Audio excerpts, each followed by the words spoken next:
کہ uniform civil code یہ ایسا ہے کہ سب کو ایک کر دیا جائے گا. یہ دراصل دو مقصد سے کیا گیا. اس مقصد کو جان لیجیے.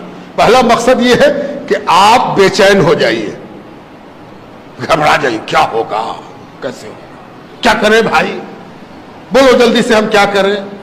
تو کچھ لوگ لگ جائیں گے کہ ایسے موبائل پر میسج کرو, ایسے فلانا کرو, یہاں پر جمع ہو جاؤ, یہاں پر لیٹ جاؤ, یہاں پر کھڑے ہو جاؤ, یہاں پر یہ بولو. یہ سب پریشان کرنے کی ایک صورت ہے.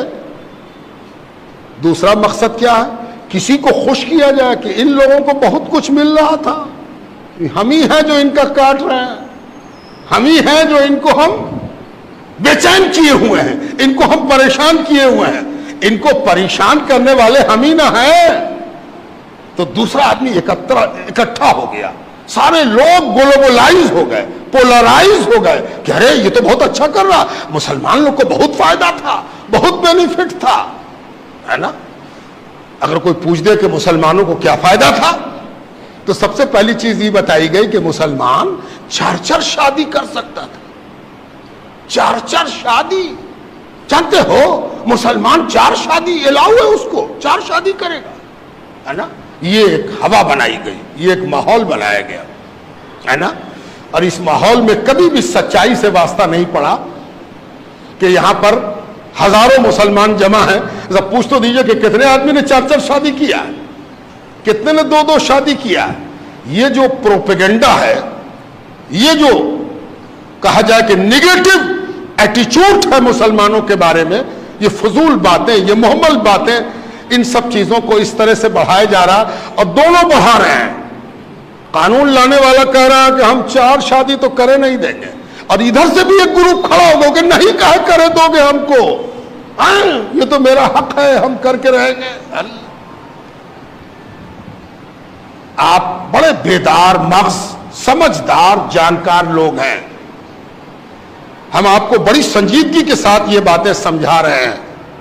یہ ایک بات یاد رکھیے اور بات ختم, وقت نہیں ہے, وقت زیادہ ہوا چاہتا, گرمی بھی شدید ہے, اللہ تعالیٰ مہربانی فرمائے.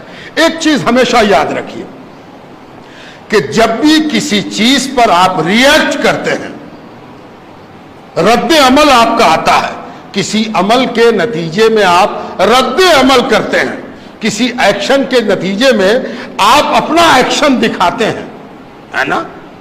تو ہمیشہ اس بات کا خیال رکھیے کہ اس کے پروگرام کا حصہ مت بنیے, جو وہ چاہتا ہے وہ مقام مت کیجیے.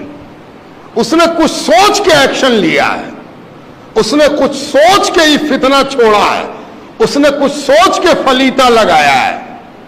کہیں ایسا نہ ہو کہ وہ جو سوچ کے کام کیا ہے اسی کام میں ہم لگ جائیں اور وہ ہنس کے کہے ہم تو جانتے تھے کہ یہ ہوگا, ہے نا, ہم تو جانتے تھے کہ یہ ہوگا, سارا مسلمان پریشان ہے نا.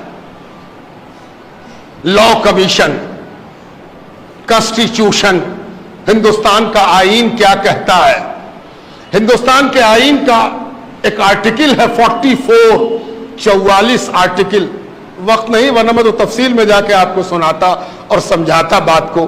44 آرٹیکل میں ہمارے آئین میں, ہمارا سمویدھان, اس میں ایک بات کہی گئی ہے کہ اس ملک کے رہنے والوں کے لیے ایک جیسا قانون ہوگا, ایک جیسا قانون ہونا چاہیے.